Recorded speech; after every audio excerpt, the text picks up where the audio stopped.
Are we ready? I want to welcome everyone. Welcome to today's program on financial planning. My name is Tim Fulton, and I'll be your facilitator presenter for this program and additional programs going forward. Very pleased to have each of you with us. I also want to thank the TD Bank Foundation for sponsoring today's program. TD Bank, great bank and a great friend of small business as well. So want to thank them for supporting this effort. So today our topic is financial planning. And this is a great topic, no matter the size of your business, what industry you're in, or where you're at in terms of growing your business. I was at a conference 2 years ago, and the speaker was Daniel Pink, who is a best-selling author and does a lot of speaking. And he said something to kick off his presentation that really got my attention. He said, "Never in the history of business have we faced as much uncertainty as we face today as business owners.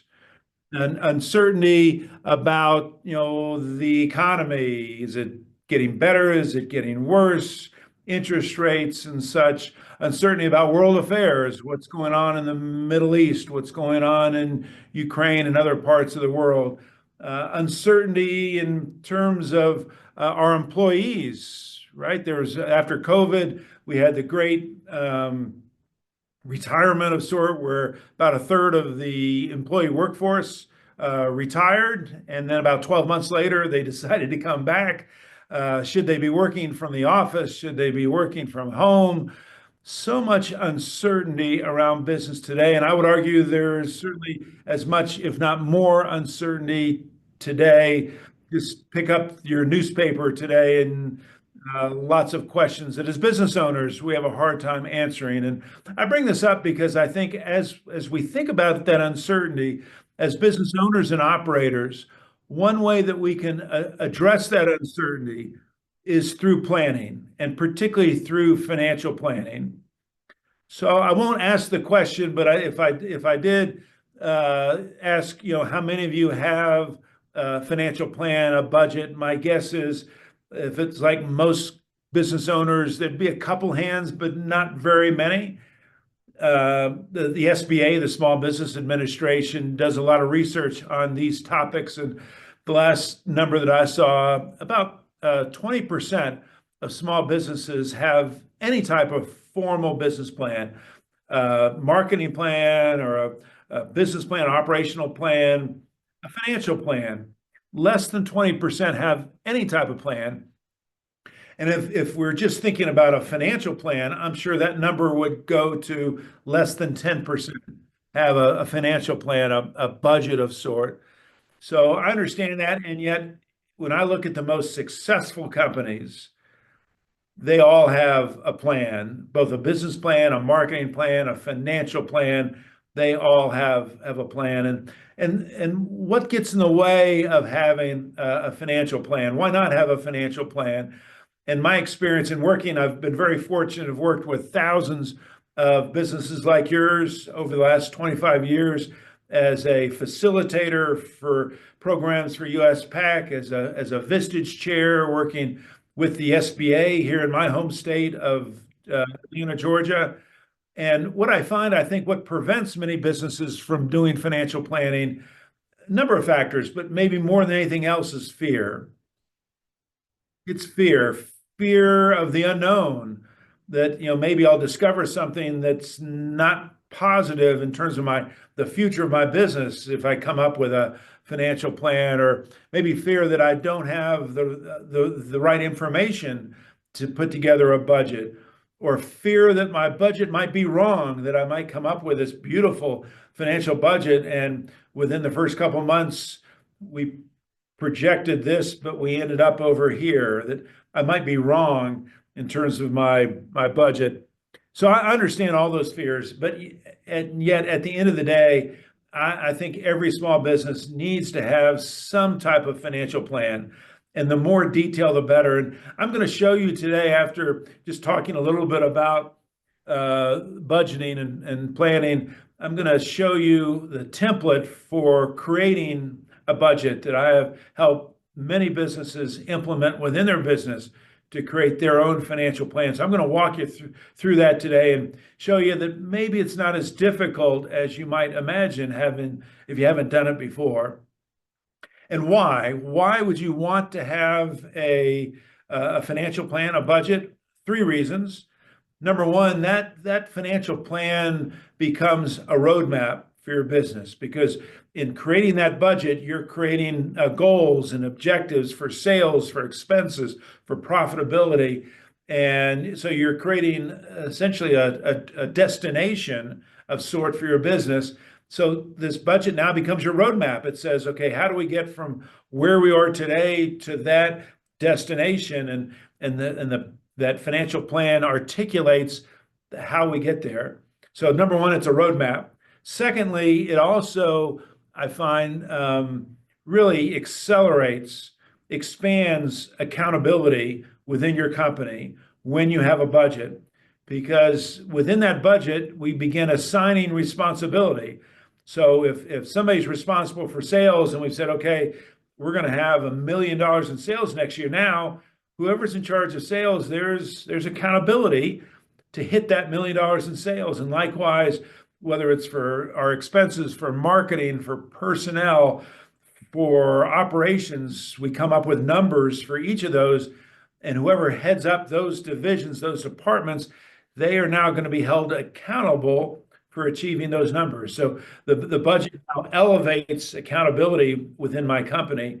And the third reason for having a budget is it becomes an effective communication tool, because now once I've completed the budget, I now share it with everyone within my company, my executives, my leadership team, all the way down to entry-level positions, because I want everyone to see what it is that we're looking to achieve this year and how we're going to achieve it from a financial point of view. So it becomes a communication tool. And there are people outside of my company who are going to be very interested in this budget, like my banker, investors, key stakeholders. They're going to want to see this budget as well, because they have interest and questions as to how are we going to achieve these goals in this year, particularly this year of 2025. So those are all reasons why I think it's important to have a budget. And I'll give you another one. Each of you should have a copy of the handout. I think you should have received the handout. That handout we're going to be using over a number of different programs. We're going to use a couple pages from that handout today. And I'd like for you to open up the handout. And I'm not exactly sure what page it is, because my handout might be slightly different from yours. But I want you to look for a page in that handout about halfway, 2/3 of the way through the handout. On the top of the page, it says, why should we plan or budget ahead? Why should we plan or budget ahead? Find that page in the handout. Why should we plan?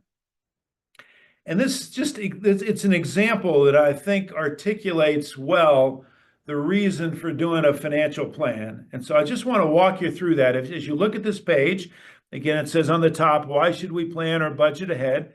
You'll see there are two different companies. On the left-hand side, there is a planning company, and on the right-hand side, there is a non-planning company. So we're going to compare these two companies. One plans, one doesn't plan. And we're going to go back in time. Just imagine for a moment that we are at the end of 2020. We're finishing 2020, the end of December in 2020. And as we look backwards, both companies have $1 million in sales, $1 million in revenue in 2020. They had a good year. Both companies, $1 million in revenue in 2020. Now, both companies are looking forward, saying, okay, what can we budget for 2021? Another good year? Both companies, as you see, both the planning and the non-planning company, both companies are budgeting $2 million in projected revenue for 2021. $2 million in revenue. They're going to double their sales in 2021. Okay. The next is based on that revenue of $2 million. They're also projecting profit in 2021 of $40,000. Both companies, $40,000 in profit. At the end of 2020, both companies have total assets on their balance sheet. Remember, assets are inventory, receivables, equipment. Both companies on their balance sheet have total assets of $50,000, both the planning and the non-planning company, $50,000. As they double their revenue, they're also expecting in 2021 to double their assets. They need more equipment, more inventory, more receivables, more cash. So both companies are going to double their assets from $50,000 to $100,000 by the end of 2021, both companies. That's an increase of $50,000 in total assets for both companies. $50,000 increase in total assets, both companies. So now this is where it gets interesting. So if you're the planning company, and you know ahead of time that you're going to double your revenue,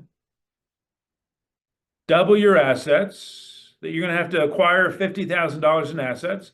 If you're the planning company, more than likely in, say, January, you're going to call your banker and say, hey, Mr. Banker, we're going to double revenue. We're going to double our assets. I need to borrow money to purchase those assets. Look at my budget.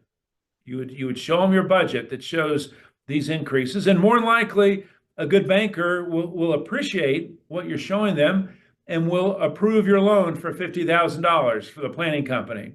So now you've got a $50,000 loan.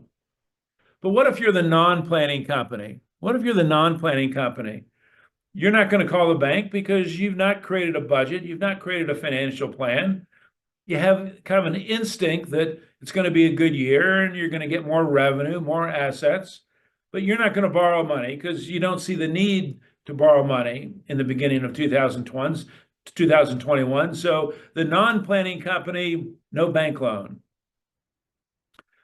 So let's just imagine on the loan for the planning company, you're going to pay simple interest of 10% interest. 10% interest on the $50,000 loan. So your interest expense in 2021, as it indicates on the sheet there, your interest expense is going to be $5,000.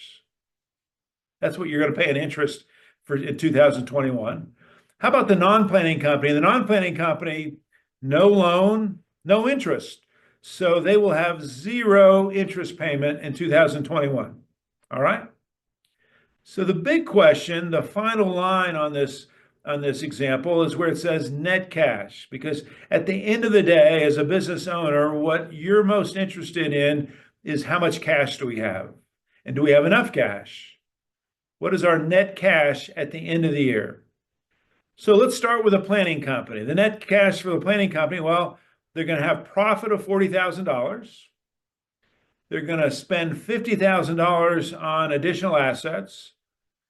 They're going to borrow $50,000 and they're going to pay interest of $5,000. So if you do that math, the net cash at the end of 2021 for the planning company will be $35,000.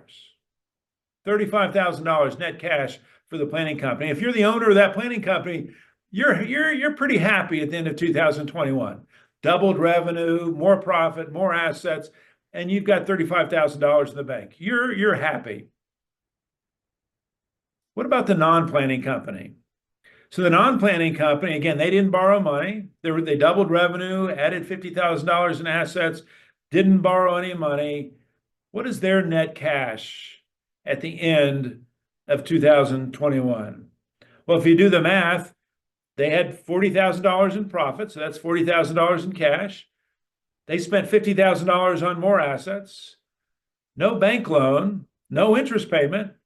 So $40,000 in profit minus the $50,000 they had to pay for the assets, their net cash at the end of 2021, their net cash is minus $10,000.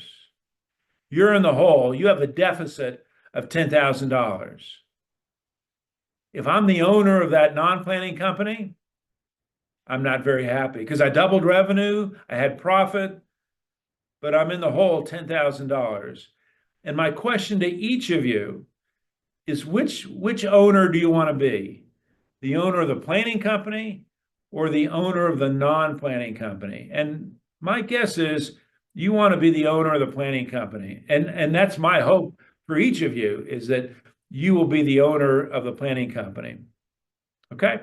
So with that in mind, if you turn to the next page, the second page in the handout that you've got, or the second page says 3 steps in budgeting. So the budgeting process entails 3 simple steps.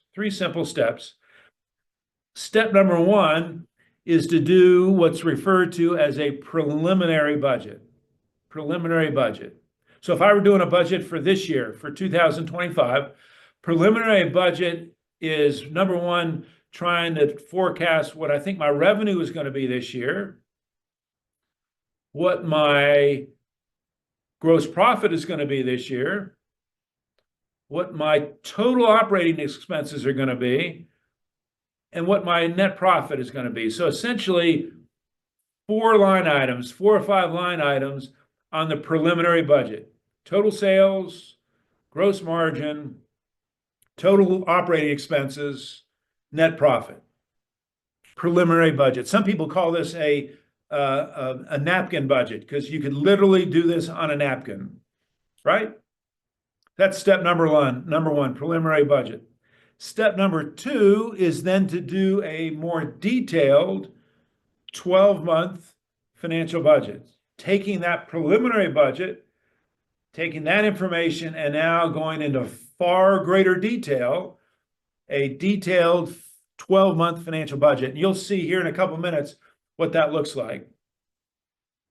Then once we have that 12-month detailed budget, the third step in the process is to then review and monitor that budget on a regular basis going forward.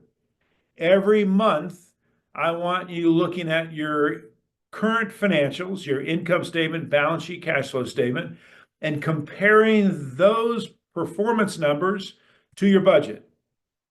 Did we exceed budget? Did we fall behind budget? I want you comparing budget to actual on a monthly basis. And then on a quarterly basis, I recommend to my clients to update your budget. Quarterly, update your budget. If you need to increase your revenue projection, great. If you need to lower, parts of your budget, that's okay. Update your budget quarterly. I don't like to do that monthly, because monthly is just not enough time to want to change a budget, in my mind, unless something of significance happens that you say, hey, I've got to change this budget now, because we'll never achieve that. But otherwise, update your budget on a quarterly basis. There are 2 different approaches to budgeting: a top-down approach and a bottom-up approach. And I see companies doing both. Top-down approach, we usually start with a revenue forecast, like, okay, next year I think we're going to do, $2 million in revenue. And then based on that revenue forecast, I then come up with my cost of sales, my gross profit based on historical data. And then I look at my operating expenses based on $2 million in sales. And I come up with my operating expenses. How much do I need to spend in marketing? How much do I need to spend on my employees, insurance, utilities, all that? And then the last number, the bottom number, is profit. That's a top-down approach. Whatever's left is my profit. That's probably the most common approach to budgeting. I prefer a bottom-up approach. Bottom-up approach is I start with profit. How much profit do I want to project for next year? And maybe my profit last year was $100,000, and I'm thinking, okay, this year, let's go for $200,000 in net profit. So I start with net profit, $200,000, and then I work my way up to through my expenses, through my cost of sales, through my gross margin. And then the last item is sales. How much do I need to sell to create $200,000 in profit? I like this approach better because for me, I am more interested in profit than sales. There's an old saying that revenue is vanity and profit is reality. Revenue is vanity. It's nice to say, we're up 2 million, 5 million, $10 million company. But at the end of the day, I'm far more interested in profit. So I prefer that bottom up approach to budgeting. There's also what's referred to, and maybe you've heard this before, a type of budgeting called zero-based budgeting. Zero-based budgeting, we ignore, we forget whatever we've done in the past in terms of both revenue and expenses. And then I look at this year, say 2025, and I say, okay, this year I want $2 million in revenue and I want 10% net profit. And then I come up with the expenses that will help me achieve those objectives, both sales and profit. So essentially, I'm ignoring, I'm neglecting whatever we've done in the past, and I'm just focusing on what will it take, what will I need to spend to achieve these both revenue and profit goals. And that's what's referred to as zero-based budgeting. I also want you to keep in mind, because sometimes I find we use several terms interchangeably, and those are budget, forecast, and projections. And they are slightly different. Not that it's a big deal, but just know there's a slight difference between budget, forecast, and projections. Budget is primarily about accountability. I create a budget to create accountability within my company, accountability for sales, accountability for certain expenses. So budget is all about creating accountability. And typically we do 1-year budgets. A forecast tends to be more optimistic. And we usually do multiple year forecasts, like 3-year forecasts.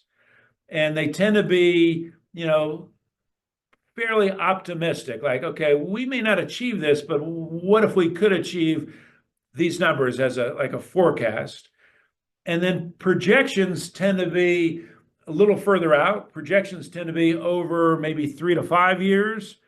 And projections tend to be more, I call them what ifs. What if the economy really does well? What could we do in terms of budgeting for this business? Or what if we go into a recession? What can I project for this business if we have a recession? What if everybody's talking today about tariffs? What impact will tariffs have on my business? And I would want to do some projections based on the impact of those tariffs. So budget, forecast, projections, while we tend to use those interchangeably, just know that technically they're a little bit different. Okay. So now at this point, what I'd like to do is I'm going to pull up a PowerPoint that'll walk you through the actual budgeting process to come up with a 3-year budget. And this is a tool that I will be making available to you after today's program. You'll have access to this tool so that you can create your own budget. So let me pull this up.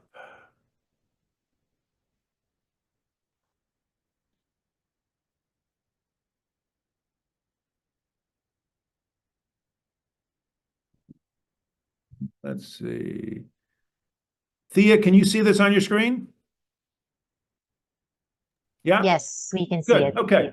So this template comes from a training program that was developed by the Small Business Development Center in Georgia, and I think it's been used in other SBDCs around the country. The SBDCs are supported by the Small Business Administration. So I'm just going to walk you through this. So, why do projections? Well, if your goal is growth, which I assume for most of your companies, the goal is growth, the planning becomes more and more important and becomes more complicated. I saw a survey that was done by Inc. magazine, a nice magazine for business owners, and they asked small business owners, what's the most difficult challenge you have in your business today? They were polling owners of small business, and the number one answer was how difficult it is to do financial planning in today's world. because it's gotten so complicated, so difficult to look out 6 months, 12 months. So planning is important and complicated. Second reason to do projections. Projections are the link between your strategy, implementation, and results. So you may have a strategy for growing your business, a strategy for adding new products, a strategy for going into new markets. And it's these projections, these numbers that are the link between that strategy and the results that you hope to achieve. This tool and these projections also provide a reality check for your goals. Because again, if you've come up with a revenue goal or a profit goal and you say, that's what I want to achieve that goal. Well, by having to put it into a financial plan, it's like testing out those goals. Can you achieve these goals? What will it take to achieve these goals? So it's a reality check for your goals. And then, as I mentioned earlier, finally, number 4, this also becomes a communication tool for your team. Now they get to see how you expect to achieve your goals. Okay. So using this particular template assumes just a basic skill level in Excel. Most of you, I'm sure, have got some experience both in Excel and using financials.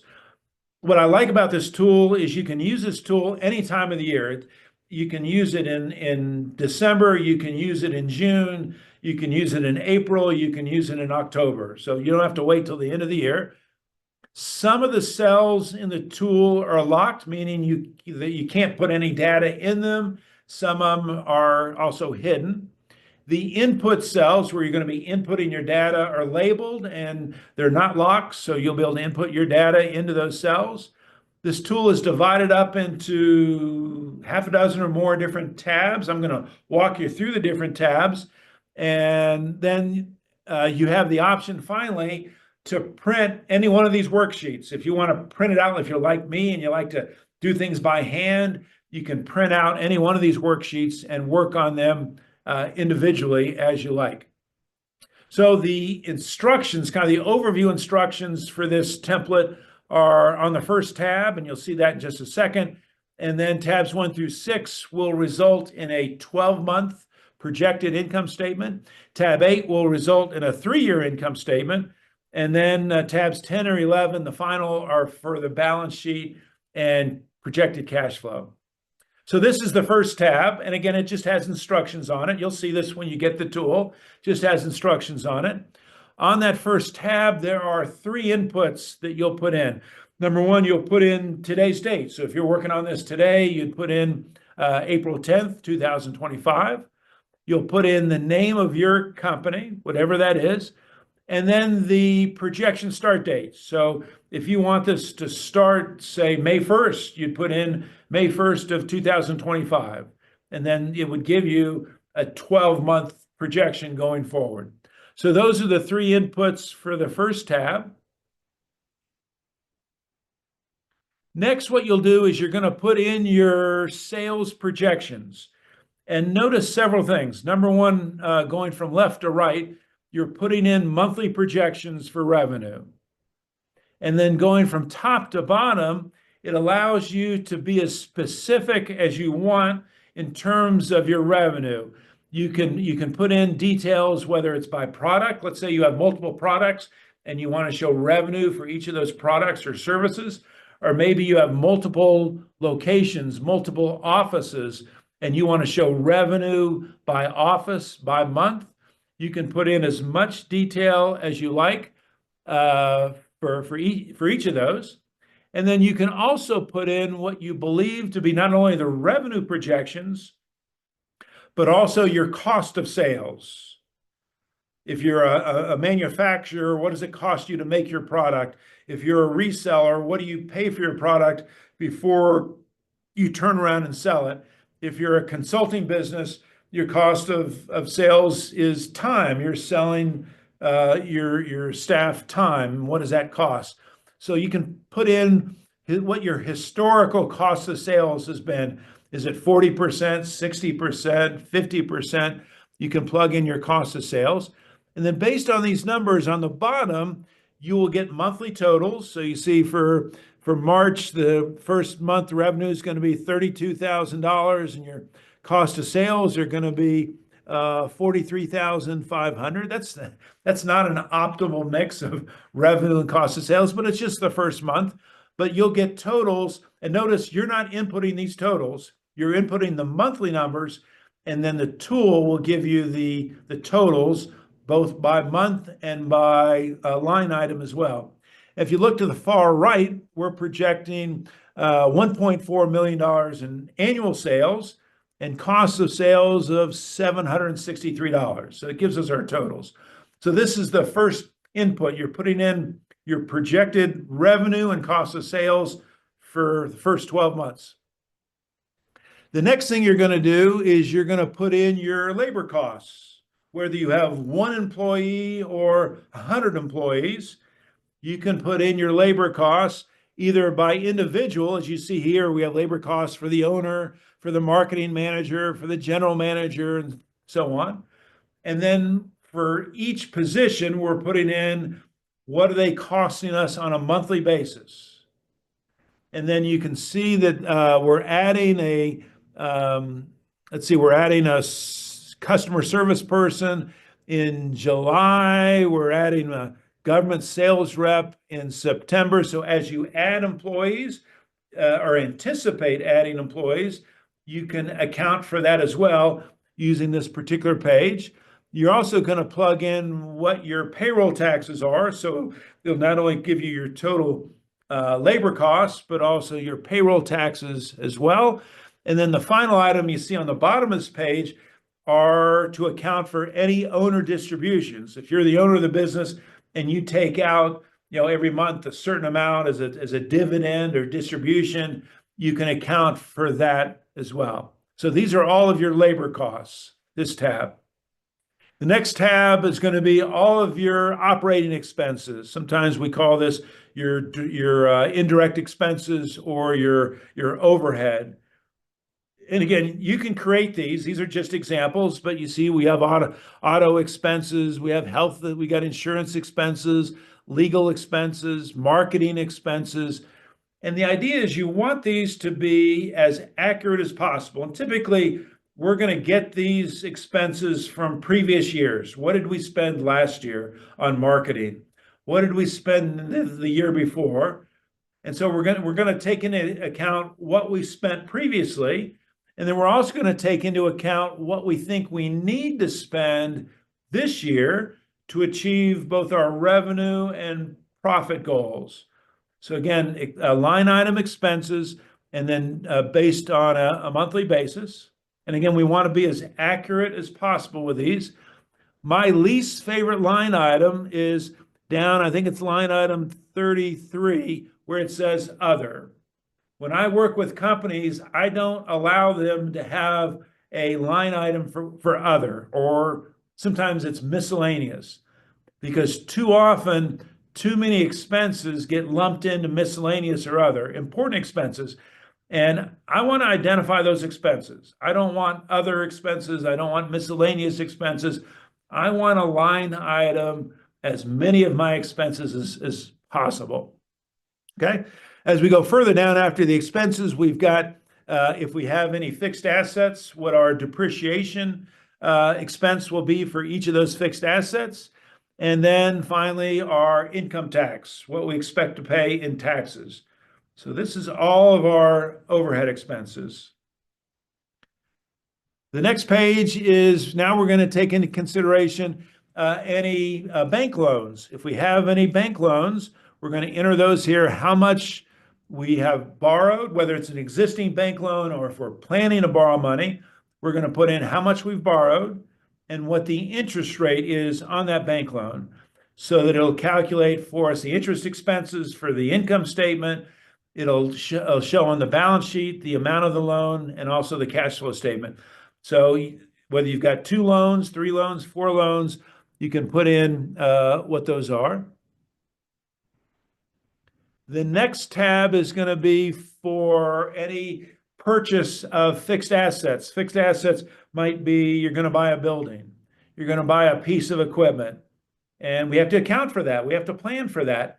So you're going to put in when you think you're going to buy that piece of equipment, how much you're going to pay for that piece of equipment, and the depreciation, again, how much you're going to expect to depreciate, how much you're going to expect to expense on that. You're also putting in the interest rate if there's a loan associated with that asset, and how long it'll take you to pay off that particular loan. So we're listing all of our asset purchases on this page. All that work we've done so far now leads to this page. This is our 12-month projected income statement. So we're not doing any work on this page. Everything we've done up to this point now allows us to come up with this 12-month income statement. So you see we have our revenue on the top, our cost of sales, gross profit, and then all of our expenses that we've put in. So you see the first month in March, we're expecting a profit of $33.21. So we can see on each month how much profit we're expecting based on the revenue and expenses that we've already plugged in. So we see our best month is going to be in August. We're expecting a profit of a little over $12,000 in August. That's going to be a good month. Our worst month is going to be the first month. It's going to be the month of March, a profit of just over $3,000.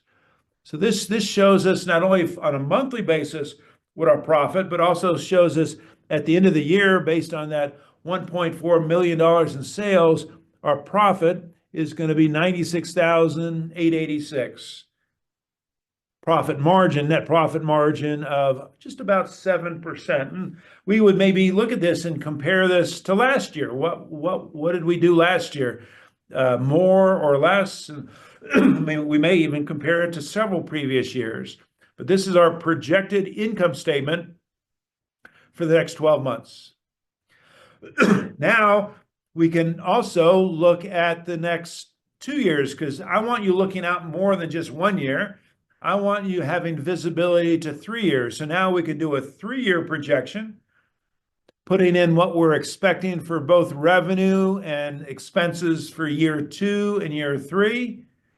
And then based on what we plug in for year 2 and year 3, we end up with a 3-year projected income statement.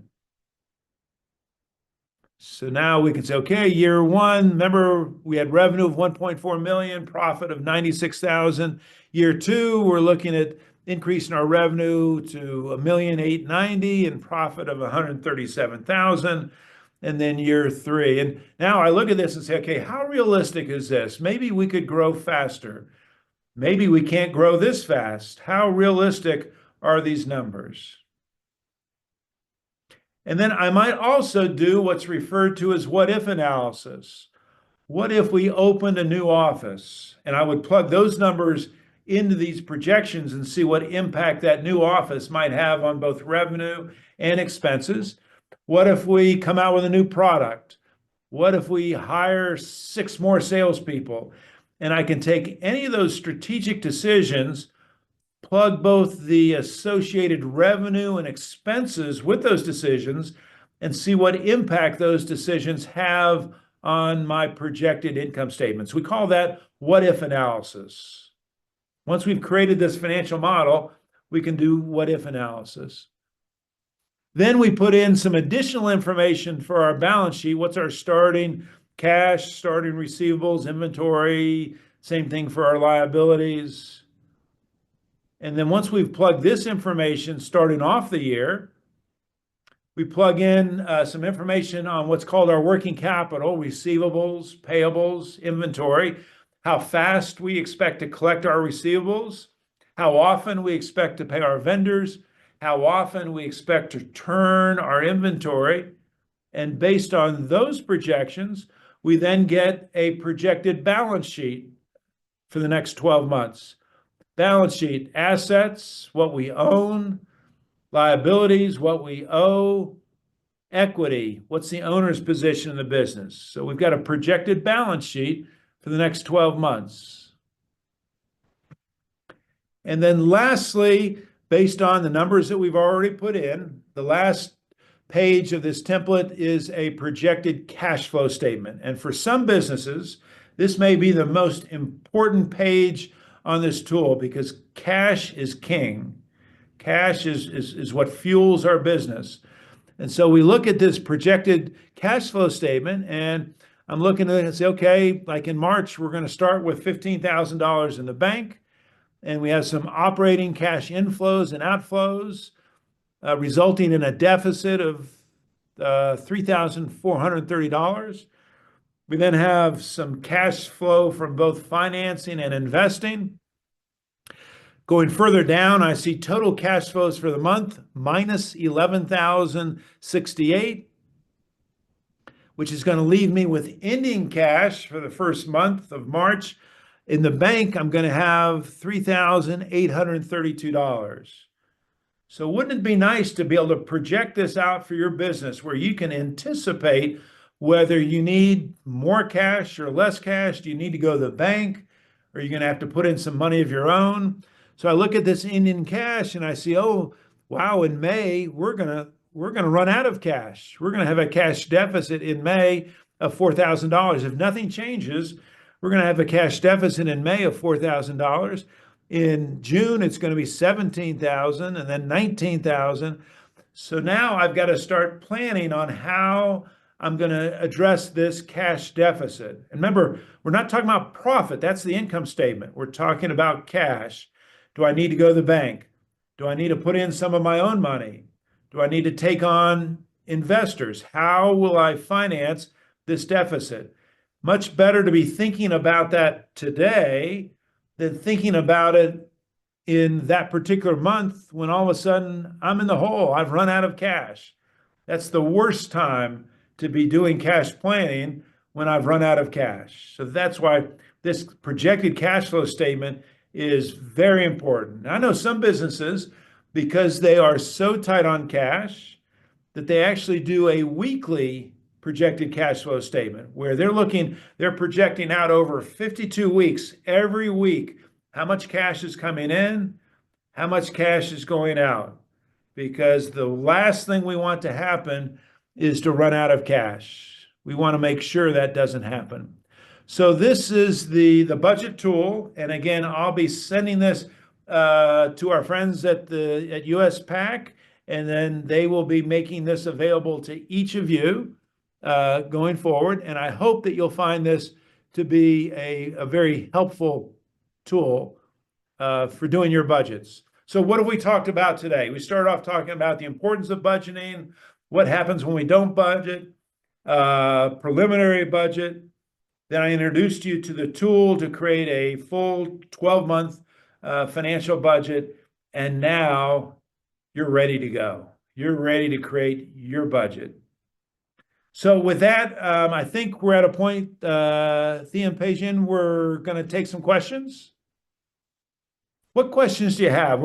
That's all that I've got to present to you today, because we wanted to make sure we left adequate amount of time for your questions. So either, do you want to put the questions in the chat or just have them raise their hands? What's the best way?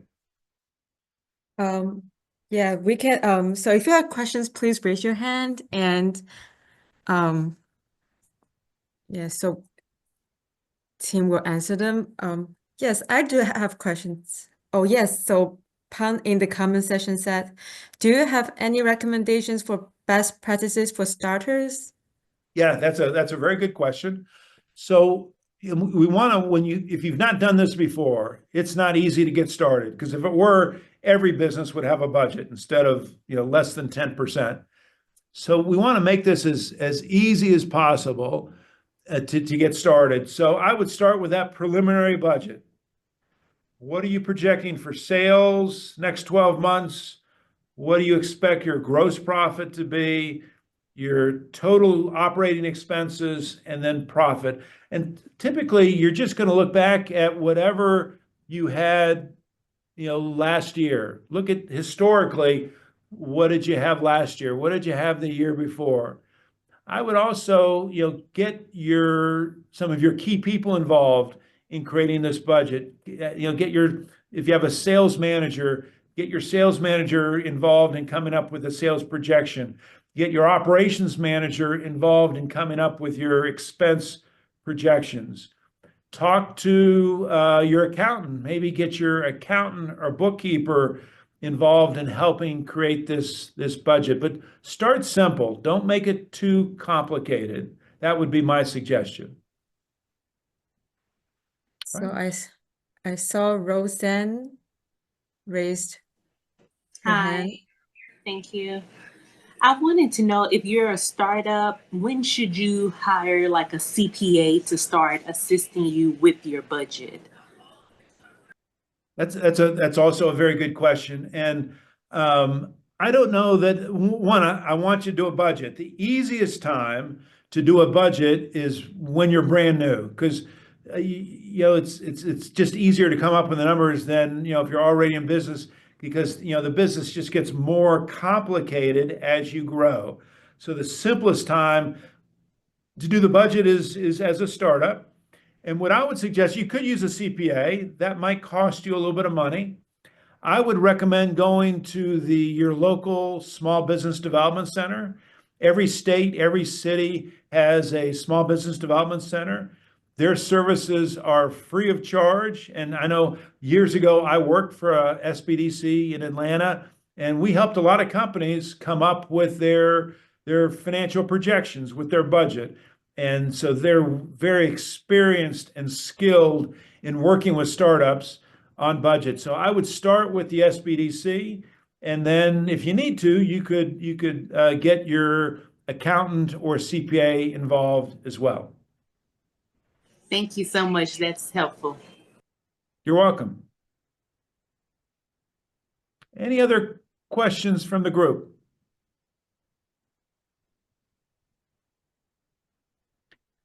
One other suggestion that I'll make, that I make to a lot of my clients, is when you do feel more confident in this process, I actually suggest doing three budgets. One would be your most optimistic, your most aggressive budget in terms of revenue. Not so much what you did last year, but what you would love to do this year, your most optimistic budget, and then create, expenses to go along with that, and hopefully a very optimistic profit projection. So your first budget would be your most optimistic.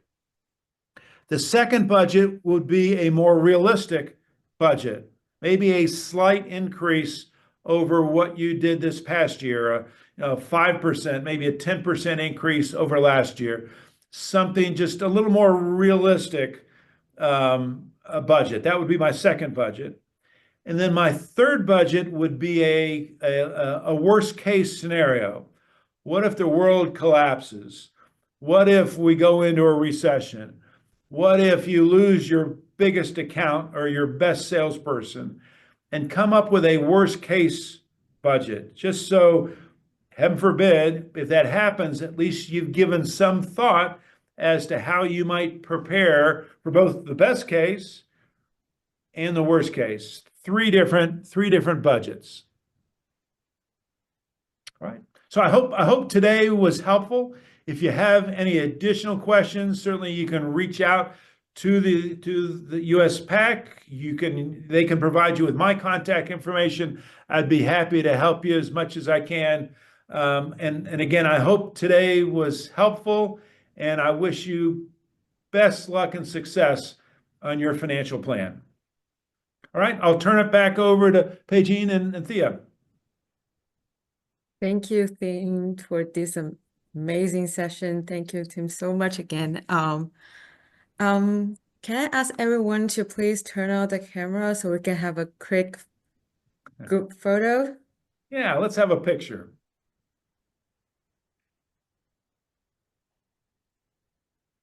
And so I'll be waiting for a couple more seconds. And okay. Danny, can you help with taking pictures? Yeah, sure. Give me a second.